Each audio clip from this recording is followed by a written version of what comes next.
Assalamualaikum warahmatullahi wabarakatuh. Salam sejahtera. Kami dari kelompok 3 di sini dari mata kuliah Komunikasi Data dan Jaringan Komputer kelas PSIK 2022C dengan dosen pengampu Bapak Dedi Kiswanto, Eskom Enkom. Di sini kami akan menjelaskan mengenai DHCP atau Dynamic Host Configuration Protocol Server. Adapun anggota tim kami ada 4 orang. Yang pertama Beni Sanjaya Simarmata, David Immanuel, Marcelino Ivan Lita Barat, dan saya sendiri Padli Usani Pautar. Nah, langsung saja kita masuk ke materi DHCP. Yang pertama yaitu pengertian dari DHCP.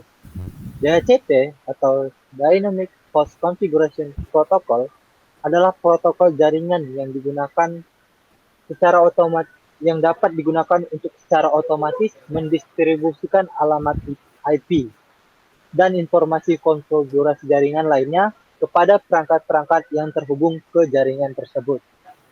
Protokol ini memungkinkan perangkat seperti komputer, ponsel, dan printer untuk menerima konfigurasi jaringan tanpa perlu settingan manual, sehingga memudahkan administrasi dan manajemen jaringan.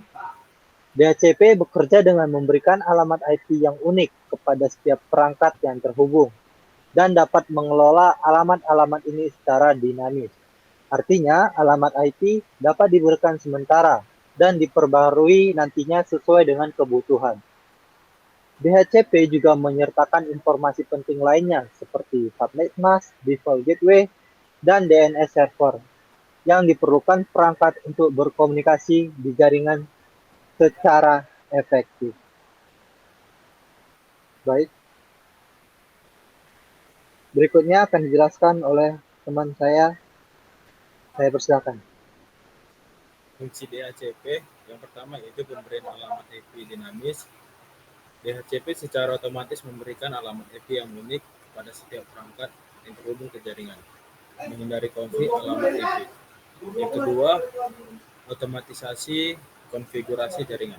DHCP menyediakan konfigurasi jaringan secara otomatis seperti subnet mask, default gateway, dan DNS server, mengurai kebutuhan untuk pengaturan manual.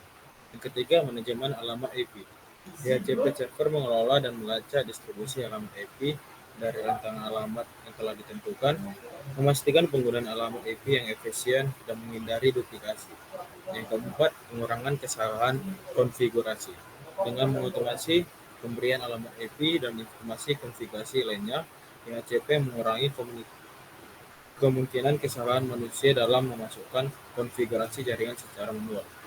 Pembaruan alamat IP. Yang kelima, yaitu pembaruan alamat IP.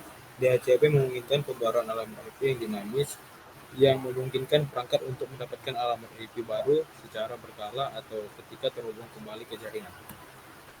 Jenis-jenis DHCP. Yang pertama, DHCP server yang menyediakan alamat IP dan informasi konfigurasi jaringan kepada perangkat klien. Yang kedua, DHCP client, perangkat yang menerima alamat IP dan konfigurasi jaringan dari DHCP server. Yang ketiga, DHCP relay agent, perangkat yang meneruskan permintaan DHCP antara klien dan server di jaringan yang berbeda. Yang keempat yaitu DHCP dynamic allocation, metode di mana alamat IP diberikan ke klien untuk menjaga waktu tertentu atau last time dan dapat difavori. Yang kelima, DHCP automatic allocation, yaitu metode di mana alamat IP permanen diberikan ke klien dan alamat tersebut akan tetap sama setiap kali perangkat terhubung ke jaringan. Akan saya. Manfaat DHCP. 1. Kemudahan pengolahan jaringan. Mengurangi pekerjaan manual dalam mengkonfigurasi setiap perangkat yang terhubung ke jaringan. Yang kedua, pengurangan kesalahan konfigurasi. Mengurangi resiko kesalahan manusia dalam memasukkan konfigurasi jaringan secara manual. Yang ketiga, efisiensi alokasi IP. Memastikan penggunaan alamat IP yang efisien dengan mendistribusikannya sesuai kebutuhan. Yang keempat, otomatisasi konfigurasi. Menyediakan konfigurasi jaringan secara otomatis, termasuk alamat IP, subnet mask, gateway, dan DNS server. Yang kelima, pengelolaan dinamis. Mendukung pengelolaan alamat IP secara dinamis, memungkinkan perangkat untuk menerima alamat IP baru saat list time habis atau suatu perangkat terhubung kembali. Skalabilitas, memudahkan penambahan perangkat baru dalam jaringan tanpa memerlukan pengaturan manual.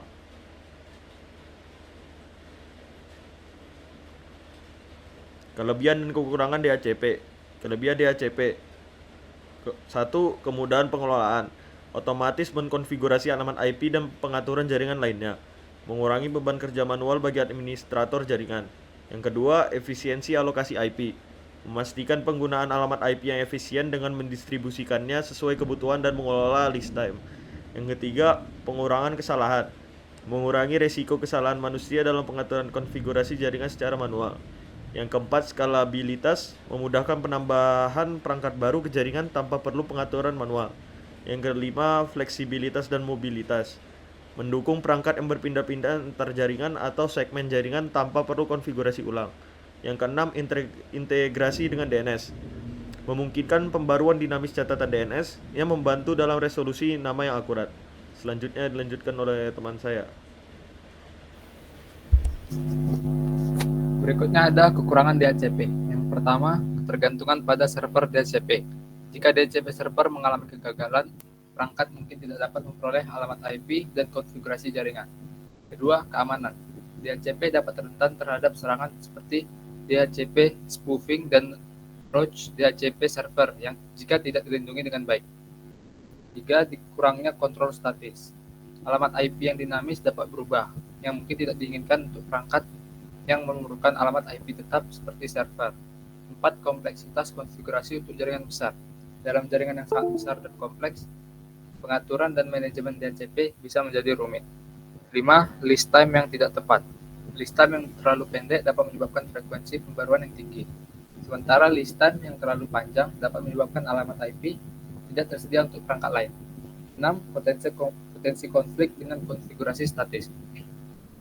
Jika tidak dikelola dengan baik, dapat terjadi konflik antara alamat IP yang diberikan secara dinamis dan yang dikonfigurasi secara statis. Terakhir, ada cara kerja DHCP. Pertama, DHCP Discover. Ketika sebuah perangkat atau klien DHCP terhubung ke jaringan, perangkat tersebut mengirimkan pesan broadcast DHCP Discover untuk mencari DHCP server yang tersedia. 2. DHCP Over. DHCP server yang menerima pesan Discover merespon dengan pesan DHCP Over. Pesan ini berisi alamat IP yang ditawarkan kepada klien, serta informasi konfigurasi jaringan lainnya seperti subnet mask, gateway, dan DNS server. 3. DHCP Request. Klien merespon dengan pesan DHCP Request, menunjukkan bahwa klien menerima penawaran dari salah satu DHCP server, atau jika ada beberapa server yang merespon, dan meminta alokasi alamat IP yang ditawarkan. 4. DHCP Acknowledgement atau ACK. DHCP server mengirimkan pesan DHCP Acknowledgement atau ACK kepada klien, mengonfirmasi alokasi alamat IP dan informasi konfigurasi jaringan lainnya. Pada tahap ini, klien mulai menggunakan alamat IP yang diberikan. Terakhir yaitu list renewal. Sebelum list time atau masa sewa habis, klien akan mengirimkan pesan DHCP request untuk memperbarui list dan mempertahankan alamat IP. Jika DHCP server menyetujui, ia mengirimkan kembali pesan DHCP ACK dengan informasi list yang diperbarui. Selanjutnya saya kembalikan kepada moderator. Baik, mungkin demikianlah penjelasan kami mengenai DHCP. Kami dari kelompok 3 mohon maaf apabila masih terdapat kekurangan. Kami tutup dengan wassalamualaikum warahmatullahi wabarakatuh. Terima kasih atas perhatiannya.